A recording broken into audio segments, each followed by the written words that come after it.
টক দই কারা খান বলেন তো? টক দই আপনি কি জানেন আমাদের শরীরে ব্রেন কিন্তু দুইটা।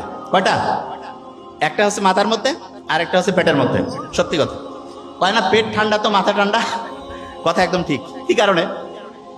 আমরা যখন টক দই খাই, টক দই, তখন উপকারী ব্যাকটেরিয়া আমার পেটের মধ্যে যে সিস্টেম, ডাইজেস্টিভ খাবার হজমের যে সিস্টেমটা আছে, সেইখানে উপকারী ব্যাকটেরিয়াগুলো নাচানাচি শুরু করে দেয়, প্রচুর খুশি হয়ে যায়। এবং এই পেটের মধ্যে যে ব্রেন, সে যদি খুশি হয়ে যায়, মাথার এই ব্রেন সেও খুশি হয়ে যায়। এরা পরস্পর ভাই ভাই।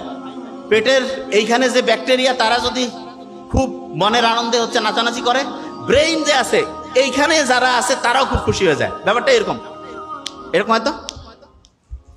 আচ্ছা দাঁড়ান, এটা করেন। আচ্ছা এবার দেখবেন, দাঁড়ান এবার করবেন কি দেখাচ্ছি আপনাকে। একসাথে করবেন। হয় নাই? একসাথে হবে। আচ্ছা আমি জিনিসটা কি বুঝাচ্ছি। আপনি শুধু এইটা করলেন না, বা শুধু এইটা করলেন, যেটা হলো একসাথে যখন দুইটা করলেন, হলো না? এইটাকে বলে হচ্ছে রেজোনেন্স বলে। কি বলে বলেন? আচ্ছা সহজ করে বলি, বলেন তো আমাকে 10 আর 10 যোগ করলে কত হবে? 10-এর উপরে পাওয়ার দিলে যদি স্কোয়ার করি কত হবে? 100।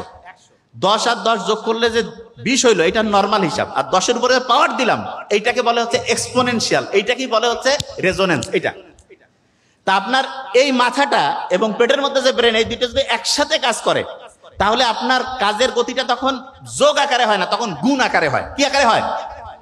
তাহলে আপনাকে যদি আমি বলি যে আপনি আপনার বেতন বাড়া, আপনার কাজের কোয়ালিটি বাড়ানো, পড়াশোনার গতি বাড়া, এটা যোগ আকারে চান না গুণ আকারে? কোনটা চাবেন?